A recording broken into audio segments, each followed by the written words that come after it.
यहाँ बहुत अच्छा ये लेख है कि राहुल अपने द्वारा कही बात पर माफ़ी मांगने बजाय इस पर अड़े कि वे सही है। राहुल अपने द्वारा कही बात पर माफ़ी मांगने बजाय इस पर अड़े हैं कि वे सही है।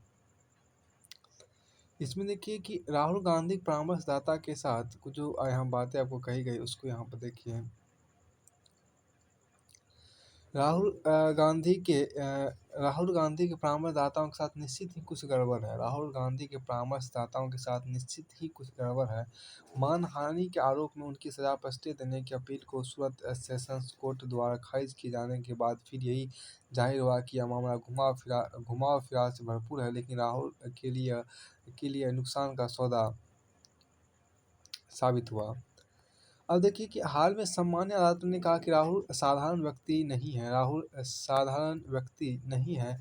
वे संसद सदस्य और भारत की दूसरी सबसे बड़ी राजनीतिक पार्टी के नेता हैं। तो यहाँ आप देखिए क्या कि हाल में सम्मान्य अदालत ने कहा कि राहुल साधारण व्यक्ति नहीं है, वे संसद सदस्य और भारत की दूसरी सबसे बड़ी राजनीतिक पार्टी के नेता हैं उन्हें बोलते समय एहतियात बरतना चाहिए। अदालत ने कहा अपीलकर्ता कोई आमदन नहीं है। वे निर्वाचित जनप्रतिनिधि हैं और वे जो भी कहते हैं उसका सामान्य जन पर प्रभाव पड़ता है। फिर यह विडंबना है कि इससे पूर्व जब ट्रायल कोर्ट द्वारा राहुल को दोषी ठहराया गया तब भाजपा के मंत्रियों देखिए यहाँ पर जो कई खास बात हमें सीखने की था। देखिए राहुल जिस तरह से अपने द्वारा कई बात में माफ़ी मांगने में इस पर अड़े कि वे सही हैं, यह बताता है कि उन्हें कानून और जनता की भावनाओं की समझ नहीं है। देखिए यह बताता है कि उन्हें कानून और जनता की भावनाओं की समझ नहीं है। यह बताता है कि उन्हें कानून और जनता की भावनाओं की समझ नहीं है। वे बड़ी आसानी से कह सकते थे कि उनकी मंशा किसी की अवमानना करने की नहीं थी और वे केवल राजनेता एवं कारोबारियों से बेहतर सार्वजनिक आचरण की अपेक्षा लगा रहे थे। तो साथ ही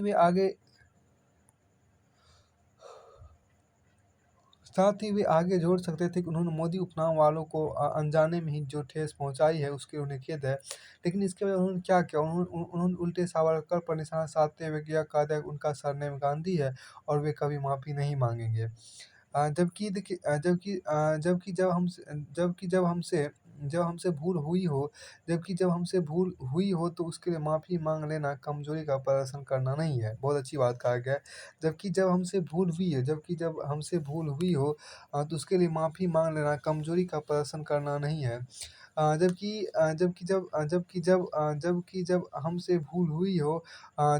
हमसे भूल हुई हो तो उसके लिए माफ़ी मांग लेना कमजोरी का प्रदर्शन करना नहीं है। वास्तव में अपनी भूल स्वीकारना तो चरित्र की मजबूती और विनम्रता का परिचय देना होता है।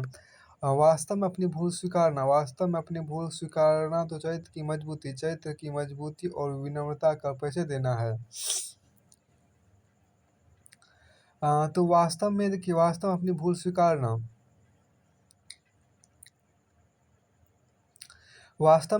स्वीकारना तो चरित्र की मजबूती और विनम्रता का परिचय देना है। भारतीय मतदाता अपने जनप्रतिनिधियों में सबसे ज़्यादा जिस चीज़ को नापसंद करते हैं वह है घमंड और अधिकार चेतना। इस मामले में राहुल को जो थोड़ी बहुत सहानुभूति मिल रही थी वह बहस में सावरकर का नाम घसीटते ही समाप्त हो गई। कठोर राजनीतिक कारावास से बचने के लिए दया याचिका लिखना देशद्रोह नहीं व्यावहारिकता है। बहुत अच्छी बात कहा गया। देखिए कठोर राजनीतिक कारावास से बचने के लिए दया याचिका लिखना देशद्रोह नहीं व्यावहारिकता है। भारत की कम्युनिस्ट पार्टी के संस्थापक सदस्यों में से एक श्रीपाद अमित डांगे ने तो ऐसी याचिकाएं लिखी है जो और अपमानजनक है। सावरकर पर टिप्पणी करने से राहुल को महाराष्ट्र में भी काफी नुकसान हुआ। वास्तव में सत्तारूढ़ पार्टी गठबंधन सहयोगी ने राहुल के इस व्यवहार के लिए मन ही मन उसे धन्यवाद कहा होगा। मुकदमे के दौरान और उसके बाद राहुल के व्यवहार से उनके द्वारा प्रधानमंत्री मोदी और भाजपा के किए जा रहे प्रहारों से सबका ध्यान भी हट गया, जबकि इसके लिए उन्होंने देखिए, यहाँ पर जो कब ख़ास देखिए क्या राहुल एक राष्ट्रीय नेता बन पाए हैं? शायद नहीं। वे केवल एक विभाजित कांग्रेस के उत्तराधिकारी नेता के रूप में ही खुद को स्थापित कर सके। उन्होंने विदेश में जाकर जो बातें बोली और उनकी व्याख्या बड़े आसानी से विदेशी ताकतों से भारत के अंदरूनी मामलों में दखल देने की अपील के रूप में कर दी गई। उनके सलाहकार देखिए उनके सलाहकारों हितैषियों को उन्हें देख उनके सलाहकारों और हितैषियों को उन्हें मशविरा देना चाहिए कि उन्हें किसी स्क्रिप्ट के बिना नहीं बोलना चाहिए। आखिर सूरत सेशन कोर्ट ने भी 27 पेज के मसले में ही निष्कर्ष निकाला है कि राहुल को अपने शब्दों के चयन को लेकर थोड़ा सतर्क होने की ज़रूरत है। तो देखिए राहुल को राहुल को आखिर सूरत सेशन कोर्ट ने भी अपने 27 पेज के फैसले में यही निष्कर्ष निकाला है कि राहुल को अपने शब्दों के चयन को लेकर थोड़ा सतर्क होने की ज़रूरत है। राहुल आसानी से कह सकते थे कि उनकी मंशा किसी की अवमानना करने की नहीं थी। राहुल आसानी से कह सकते थे उनकी मंशा किसी की अवमानना करने की नहीं थी, लेकिन उन्होंने उल्टे सावरकर पर निशाना साधते हुए कहा था कि उनका सरनेम गांधी और वे कभी माफ़ी नहीं मांगी। यहाँ आप देखिए जो मुख्य बातें था, हमें जो राहुल उसने गलती की वो उसे सीखना था। देखिए किसी से माफ़ी मांगना या कि अपनी गलती होने के बाद विनम्र होना, ये अपना एक तरह से बिना कमजोरी का नहीं बल्कि एक मजबूती का ही परिचायक होता है।